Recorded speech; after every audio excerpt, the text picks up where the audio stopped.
Hey, it's Tim Hughes here, CEO and co-founder of DLA Ignite. With me today, we're doing the digital download, and I've got Adam, Thomas, Matt, Lenwood, and Lorena. Do you want to introduce yourselves, people? Lorena, I don't think you've got any sound yet, so maybe you're going to do it in mime. I'm not sure, but Adam, do you want to go first? Yeah, hi everyone. I'm Adam Gray. I'm Tim's business partner and co-founder of DLA Ignite. I've had just the most fantastic week. Everything seems to have gone quite well. I mean, I know it's not over yet, so there's still plenty of time for things to go wrong. But I feel really positive about everything that seems to be happening at the moment, which is nice. Can you have a chat with Lorena on the chat, Adam? Yeah, I have been doing. Okay, cheers. I'll see if I can give her a hand. And hi to Will. Hi, Will. Hey, Will. Poet extraordinaire. I guess I'll go next. Please, Lenwood. You're next on my. Okay. I'm Lenwood Ross. I'm the founder and CEO of Accelerate. We help enterprises build digital skills. That's our focus. We're partners with DLA Ignite. One of the most important digital skills you need is to be able to connect virtually with people and build relationships. So we're happy to be. And I'm glad you got the pink shirt memo, Lenwood. Yeah. Everyone else has let me down. Matt, we've got a special guest also today. Matt is standing in for Eric. So Matt, do you want to introduce yourself? So I am now a freelance sort of management consultant, and I had a bit of a social epiphany about a year ago, and I joined Eric in about a couple of months ago, really. And so I started to get involved in social media, social selling, that sort of thing. So it's a bit of a journey for me, and I've had a really good and really interesting time, and especially meeting you guys. I also co-present the Big Life Breakfast Burrito with Eric, which is very interesting. And if you haven't checked out Matt, go and have a look at his LinkedIn profile. Have a look at his content. And we always mention the Breakfast Burrito, which is on Thursdays at 7:45 a.m. UK time. So quite early for maybe some of the people that are watching. Yeah, but get up anyway. You set your alarm clocks. And I've Thomas, not yet been up to watch the burrito. Oh, you can catch it on a rerun. We might do Krispy Kreme donuts for dessert. Hi, Kevin. Thanks for tuning in. Thomas, do you want to say something? That would be good. Sure. Yeah. Hello, everybody. I'm Thomas Ross. I'm one of the founders for Social Selling HQ, and we are global partners with DLA Ignite, and very proud to promote and work with this incredible team. And finally, Lorena, you've got some sounds all the way from Lima in Peru. Yeah. Yes, hi everybody. I'm Lorena Borgo. I am a lawyer and an expert in communications and marketing for lawyers. I am the founder of EDP Consultants Peru, and I'm based in Lima. And I'm so glad to be an associate and contact person here for DLA in Latin America. Thank you very much. Thank Tim you, Lorena. and Adam. And I'm pleased you sorted your sound out. It's amazing, isn't it? Once you go live and you feel a bit of the fear, how things can sort themselves out. Yeah. So hi, Robert. Lenwood, do you want to go first? Sure. So I've been talking about content this week, and even though this is the digital download, I actually printed it out on on paper. But we talk a lot about relationship building, and it is very important to build relationships on social media. But one of the key things that you have to do as part of your brand building is your content. And the content is where you really demonstrate your expertise and you share your insights. And earlier this week, Paul Denham, who I follow, and I think he follows a number of people on DLA Ignite. He shared something from the Information Technology Services Marketing Association about what at least tech buyers, right, are looking for from their sellers.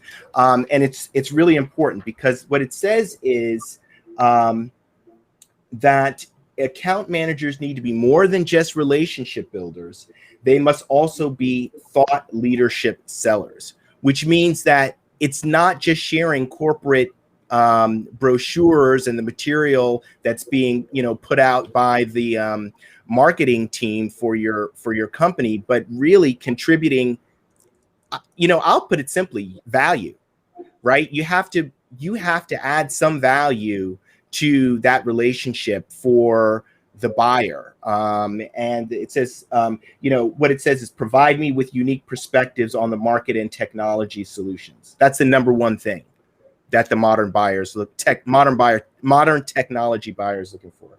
So the thing about corporate content and content that comes from marketing, though, Lenwood, is you're not going to get fired for using it. Well, yeah, but you're also not going to win any customers with that, because oh yes. I mean, research shows that people come to social networks to be social, not to read brochures.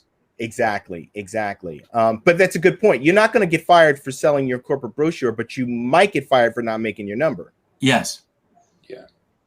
Which is another good point. Yeah. You decide where you want to take your risks. Go on, Matt. I actually posted on this morning. It's quite bizarre, but I had some conversations recently with people who work for companies that are all over social, which is a phrase that's bandied about quite a lot, and they're told to repost, reshare, like the corporate content that comes out. But if you look at the corporate content, some of these organizations, 20,000 plus followers, they're getting 3 or 4 or 5 likes, comments that are all from the organization within, so it's all their own people repeating or liking the content that the organizations have produced. So it's actually not going anywhere. It's not being heard. It's just like fire and forget. But it should, in my mind, it shouldn't be about the company posting something and everybody piling in and liking it and growing it that way. It should actually be the company endorsing the content that the individuals are producing, because it's the personal brand now that is getting everything out there, that's getting the message out. So that's. So in order to do that, you have to create a community really around that's your ideal customer, but is based on who you are and what you deliver.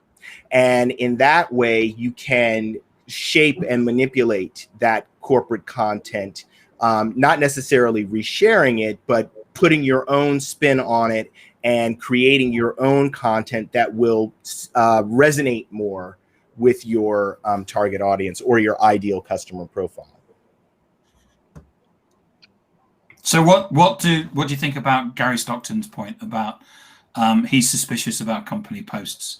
It seems like it's more of a PR player out being a great workplace or something like that.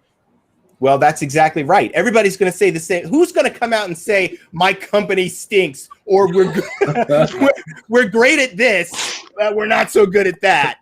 Nobody says that. So all the corporate content that goes out says exactly the same thing, which is that we're great. And so it really isn't adding anything.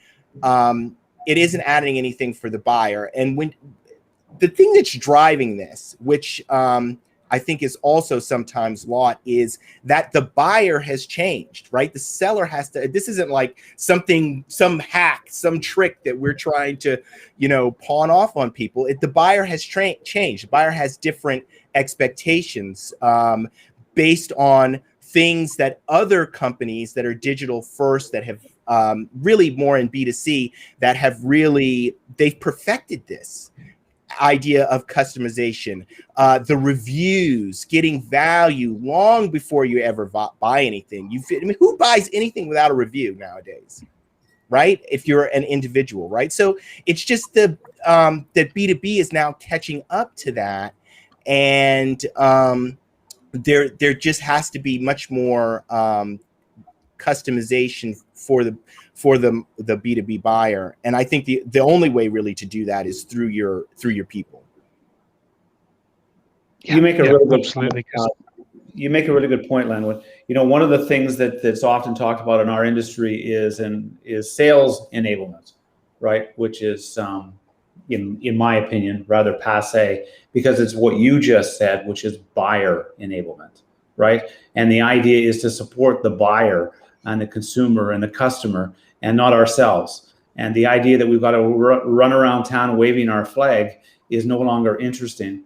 And people want to do things for themselves. So the more we enable that process with the proper content, as you're talking about, and actually give them information, the more likely it is they're even going to want to talk to us in the first place.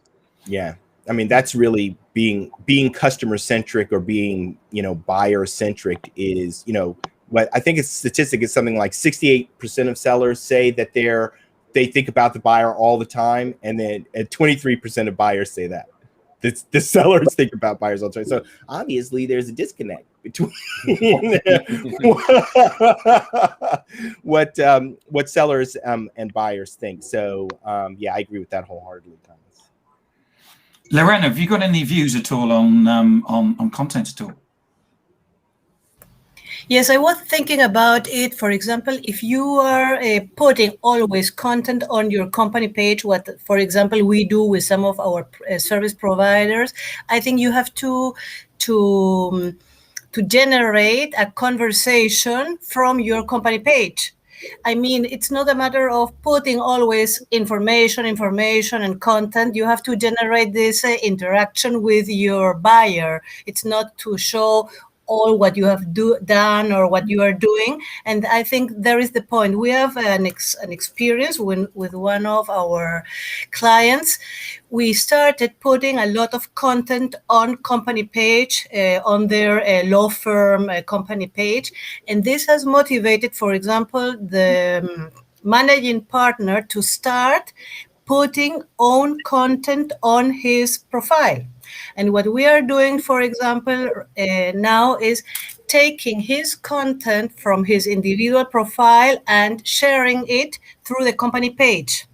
Not always mentioning that he was the author or mentioning the author of the, but I mean, so we are working. We are really, I mean, the corporate, the company page is going to be the voice of the firm, so we expect that this will be reflected on the metrics. And we are going to compare then when the managing put the information or the content, and when we reshared it at the very beginning, we reshared it. We put, for example, managing partner set this on his profile, but then we said, no, maybe. So we have to try and to work really aiming at having this interaction with the potential buyer. Yeah. I think that's really important that we trial things.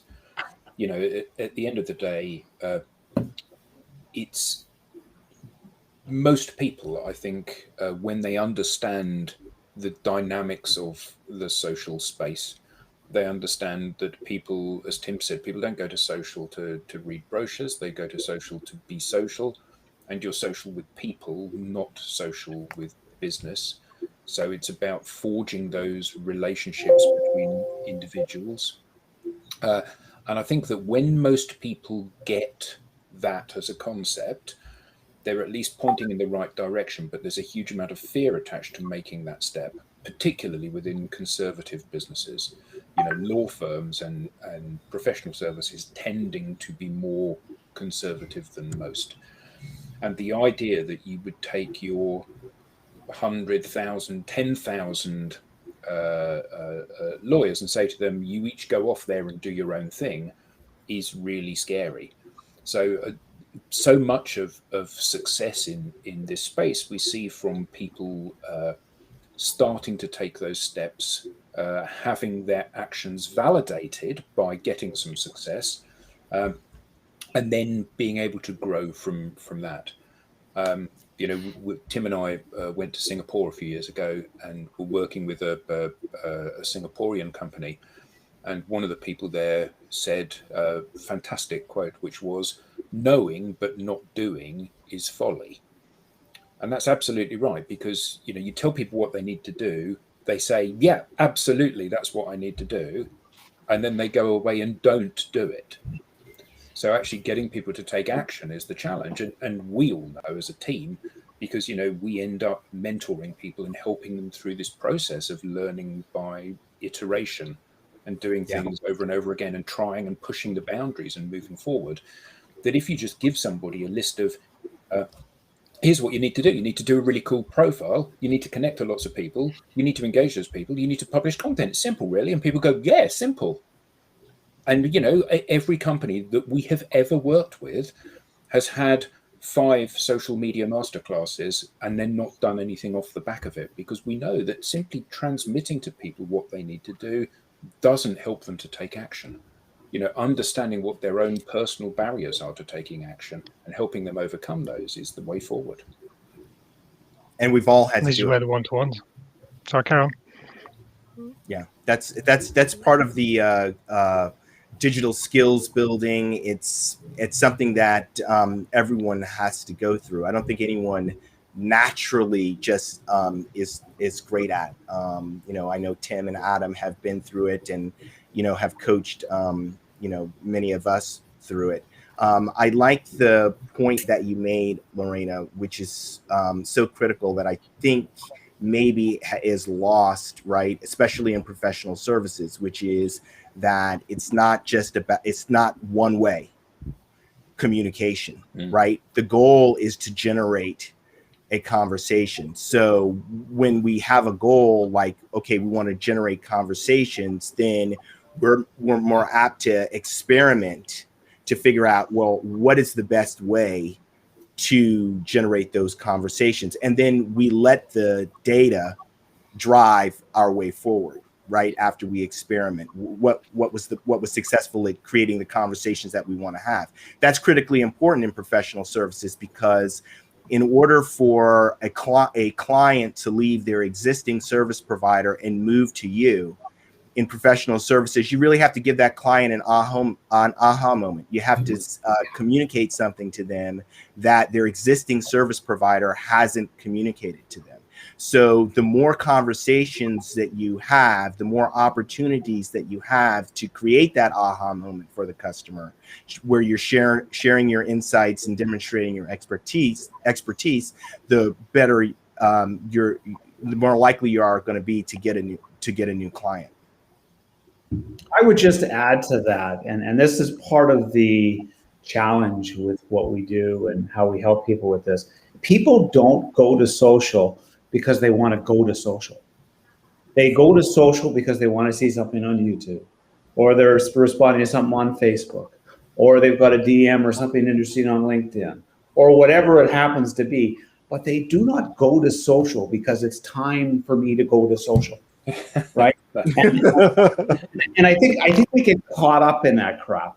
And when we're talking to people, it's not about you need to go to social and you need to put content on and you need to engage in social, because you automatically create this back, this fear and this, there's something I need to learn how to do. They're already doing it. Are you on Facebook? Do you use Twitter? Are you on LinkedIn? Do you follow Instagram? They're already doing these things.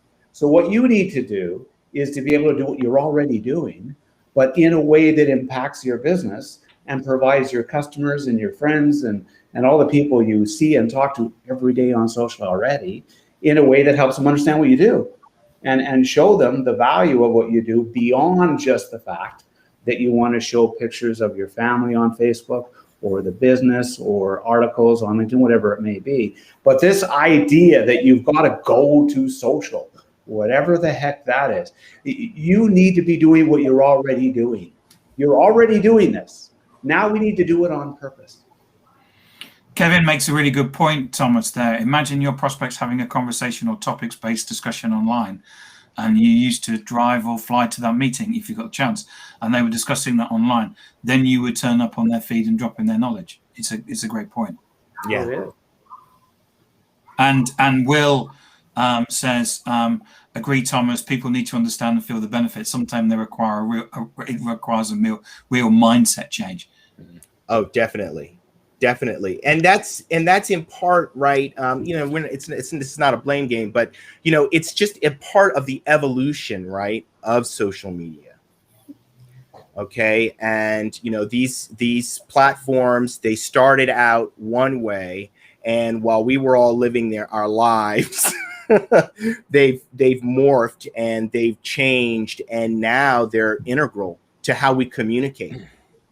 Right. So it's just another way of communication that happens to be much more rich in terms of the interaction. Yesterday, okay. Sorry, no, go on. No, I had yesterday an interview. I do interviews with lawyers. It sounds boring, but it's not boring. No, it sounds really interesting. Lawyers are always very boring, I know, but actually not that boring that we imagine. And I interviewed this guy, 33 years old, and he's a lawyer with a technology focus. He did a master's degree in Stanford in law, science, and technology. And he doesn't use social. Incredible. And I asked him, he's Mickey, why don't you use social? After we had talked about the importance of talking about one and telling what we do, and talking about the difference in our Latin American culture, where we are very shy and we don't like to talk about us. While Americans, for example, US, they talk about them and they are very good sellers. Lenwood, what do you think about that? We like to talk about ourselves. I don't know how good we are at selling, but no, I mean that Americans have Latin Americans and Americans are different in that way. So and I was trying to convince him, and I think he will. He is now going to read an article I wrote about the importance of being in social. But really, it was for me so a kind of strange to talk to somebody that is in technology. He has a very interesting association, hyper law, and is absolutely full in internet, but not on social. So it's what you mentioned, Lenwood. We have to work on this education. What DLA does. It's not to be on social, it's to generate conversations and not only to sell. So this change of mindset, and it's not from one day to that's the key point. Great point, Rana. The generating conversations thing. At the end of the day, if you're selling sneakers, or you're selling chocolate, or you're selling breakfast cereal, then you don't need to generate conversations. They're transactional purchases. They carry a low risk. For anybody in the B2B space, or anybody selling a complex, high-value product, a property or a car, BMW car, indeed. Anybody that and certainly in the B2B space, where you might be selling a transformational piece of software or something in a business, no one buys it from a brochure. They buy it from conversations. So all we're selling in the social space is the opportunity to have a conversation with somebody. And when we are selling the conversation has to be about you. You go to a cocktail party and you shake hands with somebody and say, "Hi, I'm Lenwood, and I've got this fantastic piece of software that can help revolutionize your business." And where did you go? Yeah, the person just walks away, because nobody wants that. People want to have conversations. They want to build trust and friendship, and the great thing about social is it gives us the ability to be able to scale that. You know, in the old days, you used to have to go and have a lot of lunches and a lot of breakfasts and meet a lot of people, and it took a long time. And now you can do it at scale. If you've got 1,000 followers or 10,000 followers or 100,000 followers, the people that want to have a conversation with you at that moment will step up and engage with your content, and you'll start to strike up a conversation with them. But you're absolutely right. It's you know, there has to be that mindset shift, because I send an email out to people and they don't respond. I place an advert in front of people and they don't respond. They'll do an event and they don't respond. Why are they going to respond now on social? Well, they're not, of course. I have to have a different way of having the conversation. Yeah. Robert made a really good point. He did, Matt. This one. Yeah. Yeah, that's the one. Yeah, I've been watching it as it's gone down the feed, and I hope it doesn't drop off the bottom. So we just caught that in time. I mean, that's a really important point, because social that embodies what social is. It's helping, and I can't remember the exact definition, but guanshui in China, it's obligation, it's relationships through or success through reciprocal obligations or something. I help you, you help me. I can't remember the exact direct translation, but guanshui in China is helping others, and you will get back in return. Not necessarily you don't go out to help somebody because you're going to get something back, but that process of you helping someone out generally facilitates somebody's desire to help you, or getting what to get, not necessarily getting exactly what you want, but actually getting back some benefit in return, whether that's just feeling good about yourself. It's really important. And Kevin re-emphasizes that as well. I think that's a really good point. And Brandon is Brandon. Hi, Brandon. Yes. But coming back to Lenwood's point there, companies don't have conversations, people do. So that's where the corporate stuff doesn't really succeed. It's the people that succeed in having the conversations, and they just happen to work for a particular company. Yeah. So let's move on, actually, because Matt, you've got a subject that you want to talk about, don't you? So give you the floor. Yes, yeah, it's quite an interesting fact I picked up earlier on this week. Now, just rolling back the clock a good few years, back in the 90s, I served in the Royal Air Force, and since I came out, I've been quite keen on employing or hiring ex-forces personnel, because I think they offer a lot that you can't put into a box. They're not square pegs for square holes. They're round pegs that you put in a square hole, but you'll get a lot more back. And I found out a fact this week that only 5% of UK armed forces are on LinkedIn, and it's inevitable. That admit they're there. Say again. That admit they're there. That admit they're there, yes. Yes. But they're there. They're not necessarily doing anything. That's so 5% of armed forces personnel have a presence on social media. Now, it's inevitable nowadays that they will leave the armed forces. It's not a job until you retire. It's generally sort of you've got 5, 10, 15 years or whatever. So you will at some point come out and get a job in Civvy Street. And that transition process is getting more and more important to be on social media and on LinkedIn, especially to find work. So I thought it was quite an astounding fact that only 5% of people are on LinkedIn, or 5% of armed forces people. And I just wonder what that was like around the rest of the world. So I mean, we've got quite a good demographic here. I don't know whether there's a similar sort of element in the US or Canada or wherever, but I know there's quite a few active people on LinkedIn talking about transition of armed forces personnel. But it is quite an interesting area, and if they're going to be coming out of the armed forces, they're going to have to get onto social media, and they're going to have to get onto LinkedIn especially, not necessarily apply for jobs that are advertised on there, but use LinkedIn to build their own personal brand, and then use that brand to get work, to have conversations. It's all about, as Lenwood said, having conversations. So it's interesting because I was just going to say that. Why do you think that's the case? Is that because They've been within the armed forces machine, which is quite an insular, almost like a country in itself. And it hasn't been necessary because they're not selling and striking deals in quite the same way. So is it because they're not used to it? Is it because they're scared? Is it because it's just a knowledge gap? What is the challenge? Because 5% is like, I mean, that's almost a complete absence, isn't it? Absolutely, yes, yeah. I think it's a combination of things. I think you made a very good point there, Adam, that it is a bubble, it is a different culture. So you could be totally immersed in the armed forces and not actually set foot in the outside world because all your needs are there, especially now that Tesco's do home delivery and other supermarkets are available.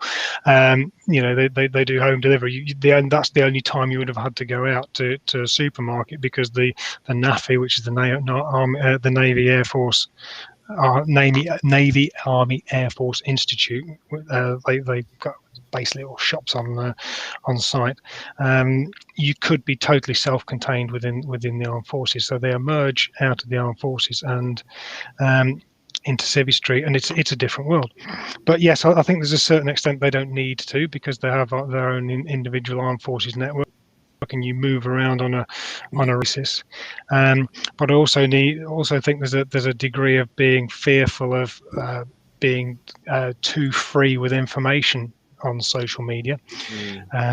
However, I don't know what the US and other overseas armed forces do, but the UK MOD publishes guidelines for armed force for those people that in armed forces in the armed forces that want to partake in social media. They provide guidance and they actively encourage it. And they've said by their own admission that the social media has helped the world understand the role of the Army, Navy and Air Force.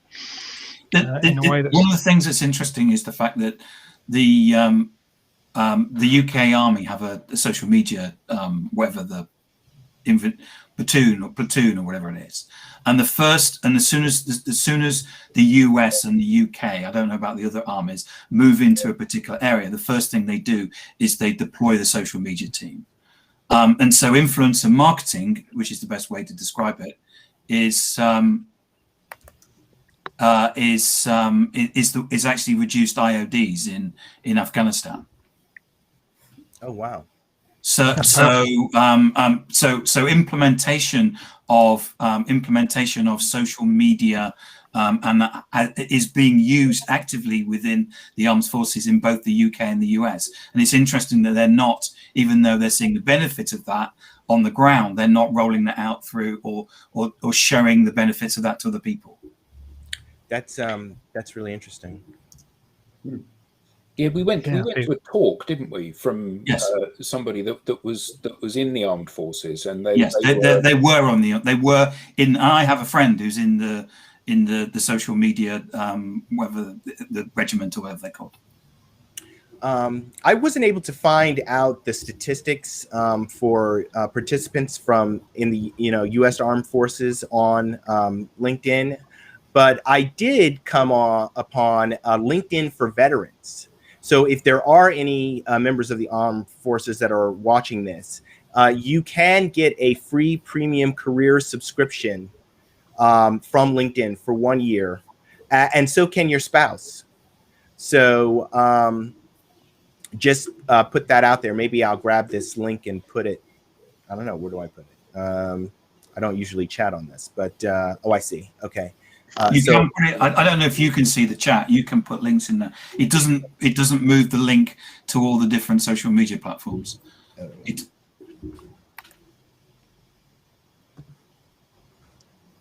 That's really interesting that you get free LinkedIn Premium. Yeah. Do they get that in the UK? You might check. I'm not sure. I will have a look at that. Because I'm only getting US because I'm in the US. I don't know. Did you guys? I tried to send this. I don't know. I guess it doesn't. I'm not going to check now because I'll probably end up disconnecting myself. But okay. but right. I'll stick it in the feed at the afterwards, whether you can. Okay. If there's any links. I was just wanting to add another angle to what you were talking about there, Matt.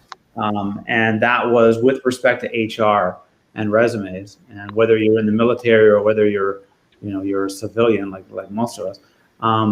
When you're looking for a job, the way of doing that and the way of promoting yourself has radically changed, isn't it? Right.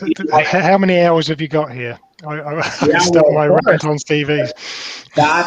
To me, that's the main point, right? And the social world is where everything is. I don't see the need for CVs anymore.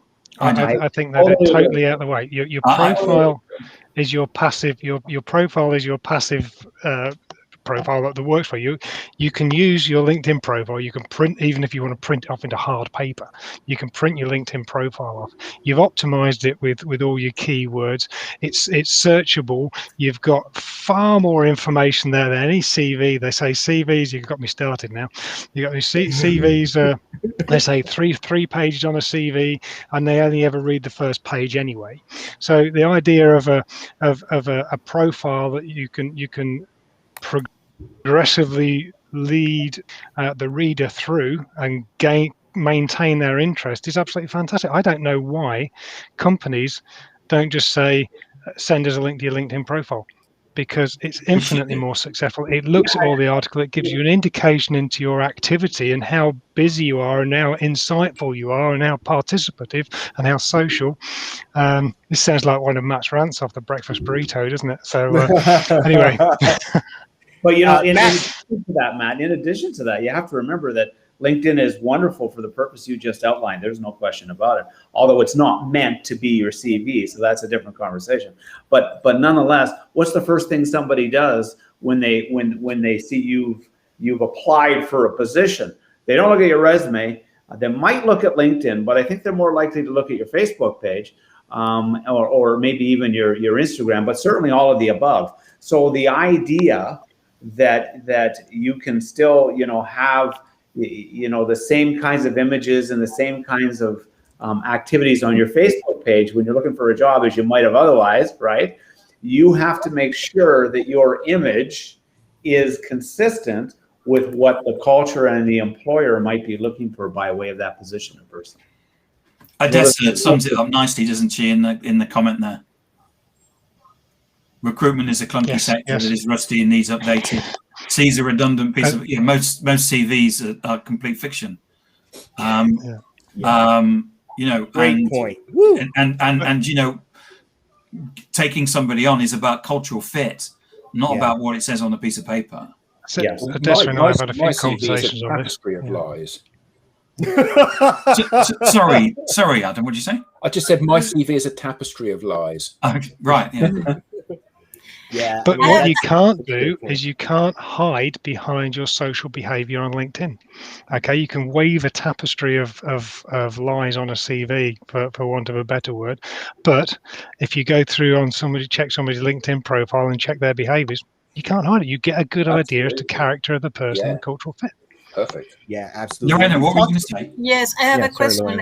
Have you, maybe yes, and I have missed it, but interviewed HR people and ask them about how do they or where do they look for candidates, or where they cross information about their candidates, or appliers for jobs? Yeah, well, they generally have. Sorry, carry on. No, sorry, please. You.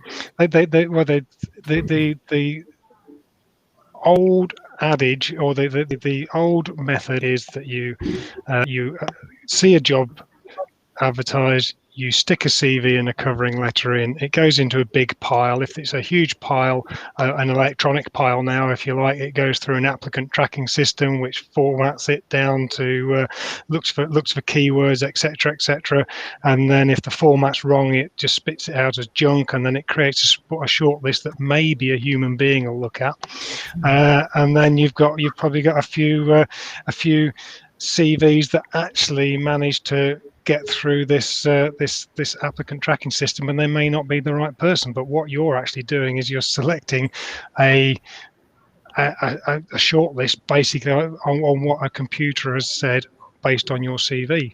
You can do keyword searches of LinkedIn profiles. and that sort of thing. So why they still use CVs? But they do use the CV is still the sort of the pivotal point of a job application, and it's something that needs to change. I'm taking us down a little bit of a rabbit hole here. I delve into it's one of my soapboxes. So can I? So in terms of the preps, a number of people wanted to talk about the return to work. I don't know because Thomas likes talking about this, and we usually give the last 15 minutes to Thomas, and we're kind of 5 minutes there. But I know that Thomas wanted to talk about it. There's been a number of articles over the last week about people that are saying you have to go back to the office. And I'm still amazed about the story. I think it was last week, Thomas, where you said some company said you've got to be back to the office, and the next day 50% of the employees resigned. And so what do people think about? Are we going to go back to the office? What is hybrid? What do we? And this wraps into this discussion about talent, because at the end of the day, there's a regardless of what's happened, there's a battle for talent. Yeah, huge battle for talent. Thomas, you want to kick it? I don't want to steal your because I know you had an article. That's perfectly fine. At whatever point you want to add it, it's all good. We all bring our elements to it. It's great. Yeah, there's as Tim said, I have a client that actually went through this process and is still trying to figure out how to get out of the hole they dug. But in addition to that, there was some research that came out from Monster.com that was published and written about in an article CNBC. Which spoke to the fact that 95% of the people that were interviewed and asked by Monster.com said they were considering quitting. Right? 95%. Now, that doesn't mean 95% of people are going to quit. That's not what that means. That's not how I take it. But the very fact that stat says anything at that kind of extreme number should scare the living bejesus out of most organizations that are fragile and vulnerable to some of the points you just made, especially yourself, Tim, with respect to the shortage and the hunt and the need for talent, right? So the dynamic has changed. But what's really important about that, and I think it gets missed in this, is the companies that are doing the things that we talk about, every day, and certainly in these meetings, the companies that are out there, that are connected to their people, that are active on social, active digitally, and actually speaking about themselves in a human way with their people, with their employees. They're not the ones that are vulnerable to that process, because their people are either telling them where they're at and having that conversation and working out the question that Tim asked with respect to, are we going to go back hybrid? Are we going back full time? Are we going back at all? Whatever that is. Right? But they're having those conversations. All the other companies, apparently, according to this, 95% of them are not having those conversations. And that's where the challenge is. The challenge isn't that's happening. The challenge is you don't know it's happening, right? You have no idea what your teams or your people are thinking or wondering or wanting and what they went through during COVID, other than what you read in the New York Post article or New York Times or wherever it was, right?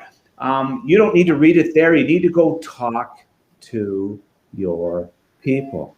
And the way to do that, as we talk about all the time, of course, is not to send an email, right? In fact, it's quite likely your people will delete your email, right? It'll probably have the same effect as an email campaign. Yes. or worse, right? Or let's send them all a memo like my client did and see how well that goes. So it's a method of communication, and the idea, and we talked about this earlier, that you have to be on social. Social is different things for different people. Whatever way you talk and whatever way you communicate, whether that's Teams or Slack, or whether that's Facebook or a group page on Facebook or Instagram, I don't care. But that's where your people are. They're in and amongst all of those things. And if you want to be known and be a leader, and I say that word very carefully, if you want to be a leader, then you need to be out in front of your people and be talking to them and communicating with them and be in touch with them. And then that stat for Monster hopefully doesn't reflect the reality that you're going to find, September 1st or whatever date you've announced everybody needs to be back. But in fact, now you're having a conversation with your people, just as you might with customers, go figure. But it's the same. It's the same process. It's nothing different. This is all about, as everybody has pointed out, engagement, conversation, communication in real time with real people. It is funny though that you drawing the parallel there. It's really funny though that most organisations get that they need to have a dialogue, not a monologue, with their customers. That they need to be having a conversation. And Will's bit that Tim just flashed up then, it's absolutely a reflection of the overall culture of the business. If you're on social, you get to have a dialogue with your staff. So this is not about sending out a memo. This is what we're going to do. It's about having a conversation and litmus testing the water. What do my staff want me to do? At the end of the day, the business, whatever its objectives are, needs to be a collective. When Tim and I set up this business, we didn't think for a moment that we had the monopoly on good ideas. The more people, the more good people that we get within the organization, the stronger we become, because we're crowdsourcing what people want to do and the best ways of being able to do it, because nobody's infallible. And yet organizations, if they're stuck in the dark ages, they assume that I'm the boss, what I say goes. I'm going to send this communication out and it will trickle down through the organization and everybody will do as they're told. Well, yeah. And 50% of them leave on the very day that happens, because people won't tolerate it anymore. And good job too. I think that what's happened is that in the past, what we had was we had a work persona and we had a home persona. And what happened was that the bosses didn't really know. You didn't really know whether somebody owned a dog or a cat or whatever. But what happens now is that we have a life persona. So you can see in my house, you can see pictures on the wall, you can see books, I can see the guitars behind Adam. All of us, we can see, we know each other. Dogs have walked in, kids have walked in, cats have walked in. We've all seen it. We have a life persona. And that's the thing that's changed. Now I'm in the unfinished loft extension. Oh man, that's such a great point, Tim. Before I left corporate America, I had a meeting with the executive vice president that I reported to, and in that meeting, I don't know, I was telling some story. In that meeting, she said to me, it's a one-on-one. She says to me, "I don't care about your dog," and when she said that to me, I knew instantly, although I had already suspected it, she didn't care about me. I was just an object, somebody that did things for her and the company, and I as a person did not matter. That's what she said to me. And Lenwood, we don't care, mate. We don't care. Can you imagine saying that? Anyway, but she's from a different generation.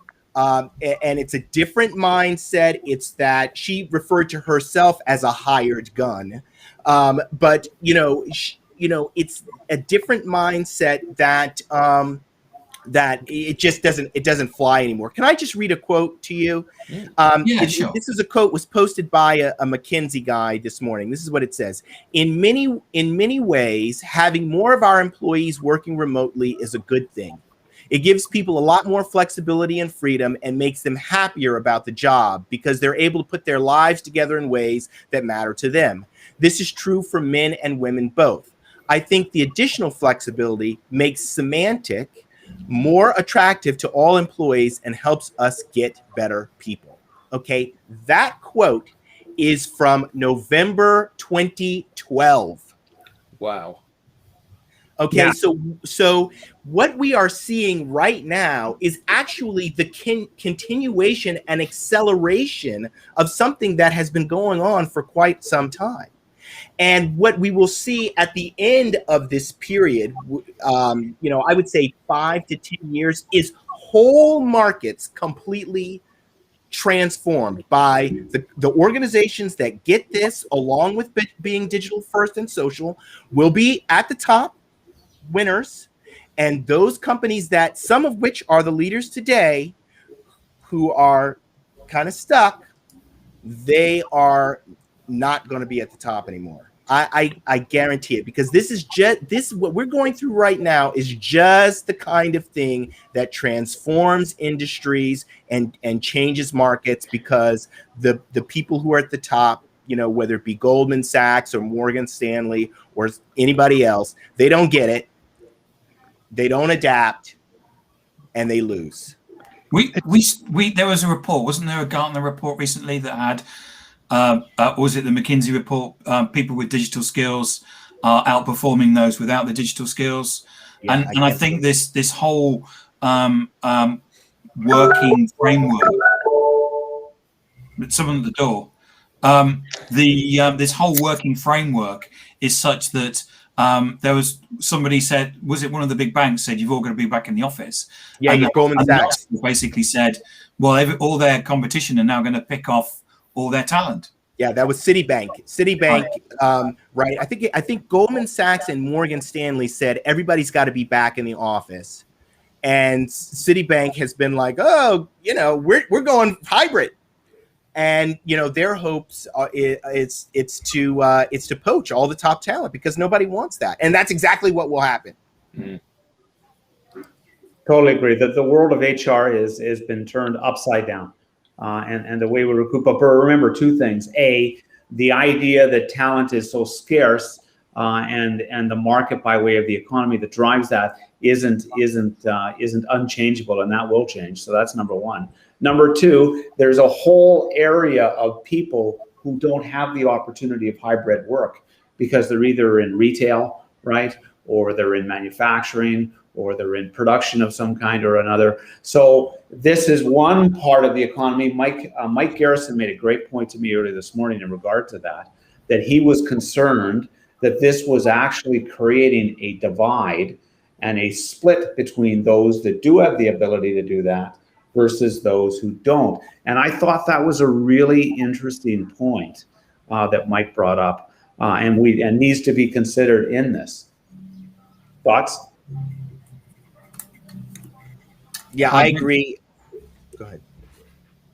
Go ahead. No, I was just saying that, there's definitely a divide between, those people who can work remotely and those people, because of the nature of their work, simply cannot do that. And I think what will begin to happen is that those industries where people cannot, because of the nature of the work remotely, will begin to change how the nature of the work and how people work, so that they can compete with people. So I think it will be both compete for people. So it will be both compensation and how long people are working in person, because ultimately it's a giant ecosystem, right? And all these different industries and factors are competing with people in the pipeline that are, in elementary school today, teenagers, right? And so it may take a while, but the nature of work for those industries will change as well, because they'll have to start to create an environment that's attractive for people. So it won't happen overnight, but I think that's true, but I think that there's always been a divide, hasn't there? So, you work in a corporate and you've got someone that's your boss. And for some people, that's a real problem. So you start your own business and you haven't got anyone that's a boss. You have certain things that you have to do. So you, Len, would run your own business, you work from home until a client says, I want you to come to a meeting in the office. And then you go to the meeting in the office. And that office could be in Manhattan, or it could be in New Jersey, or it could be in Seattle. It could be anywhere, basically. And yet, if you work in one of those environments where you don't have the option for hybrid working, so because you're a chef, or you're working in a factory, or you're working in a warehouse, or you're a delivery driver, or whatever, you potentially, get the benefit of having a very close-knit team. Kitchen team are incredibly close-knit. They're like a military unit in terms of how they share workload and how they pass information between them. And we live in the countryside. When we have our garbage collected, the guys that turn up love their jobs. They love their jobs. I would say, I don't want that job. They say it's brilliant. I get up really early in the morning. I'm finished by lunchtime. I'm out in the fresh air. I'm fit. I'm healthy. I get to chat to nice people and ignore the people I don't like. When you sell it to someone like that, what could be better than that as a job? And my son, 17 years old, if I said to him, working in an office, sitting at a computer, he'd go, I would rather be dead. I can imagine nothing worse than doing that. And yeah, he wants to earn lots of money. He wants to be entrepreneurial. He wants to do interesting stuff, but he doesn't want to do that. And I think that the challenge is not one of, well, you're working in a warehouse, therefore you don't have the option for hybrid working. The challenge is that people that work in our industry, let's assume you're a lawyer. If you're a lawyer, you look down on people that work at the checkout in a shop. And one of the great things about the last 18 months is it's shown everybody that the people that matter the most are not the people that earn necessarily the most money. And I think that we need to start to embrace those roles that really keep our countries going. So, yeah, collecting garbage is vital. It's vital in a way that being a management consultant like us isn't vital. But, social media is the great equalizer, isn't it, Adam? Absolutely right it is. Absolutely right, Thomas.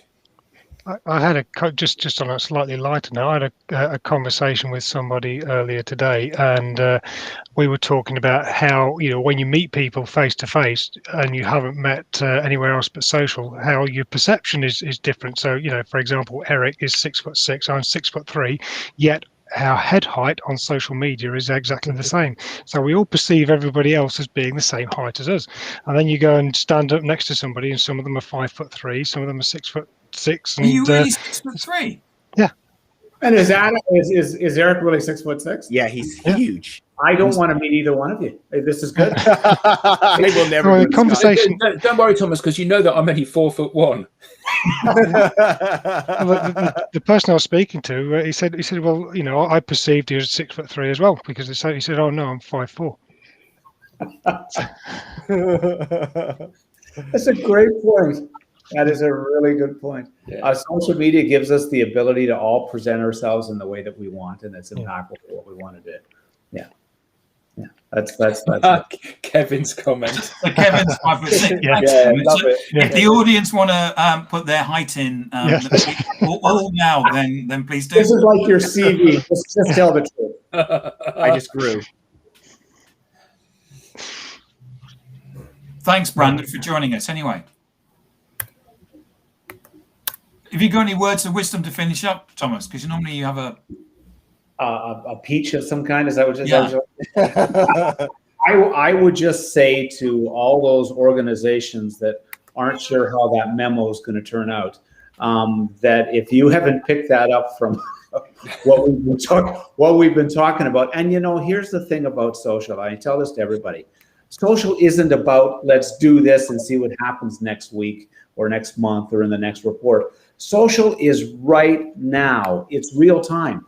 So you can start right now. You can go and start connecting with your people, your teams, wherever they are, whether that's Slack or Teams, or whether that's LinkedIn, or whether that's Facebook. And it doesn't matter. What matters is that you start touching your people in a human way on social. And the sooner you do that, the more likely it is that A, you're going to rethink the whole memo thing, and B, you're going to realize, holy shoot, I am not in sync with my people at all. We need to step back and rethink this. Right? It was Eric Doyle who said on this a couple of weeks ago. He said, "Do you know, not understanding social is okay. It's all right. That's fine. Right now, in this time, yes, it's we may not understand it, but we have a chance to actually learn about it. But not understanding social in a year's time, that's inexcusable. And what we need to do as organizations, as people, is understand about social and get those digital skills for us and our employees as well." Absolutely. Brilliant. So we're at the time. So thank you, everybody. Thank you very Lorena, much. thank you for dialing in from Peru. It's been fun. Thank you so much for taking part. Thank you for inviting me. I'm so happy to be with you, with DLA, and for learning so much from you. Thank you. You're welcome. It's great to have you. Matt, thanks for your guest appearance and on all your insight. It's been fantastic. Right. Yeah. Thank you so much. It's been Lenwood, your energy, as always. Thank you. Thomas, Pleasure. your insight, and Adam for being boring. It's a match made in heaven. Again. And of course, Kevin, Odessa, William, Robert, Michael,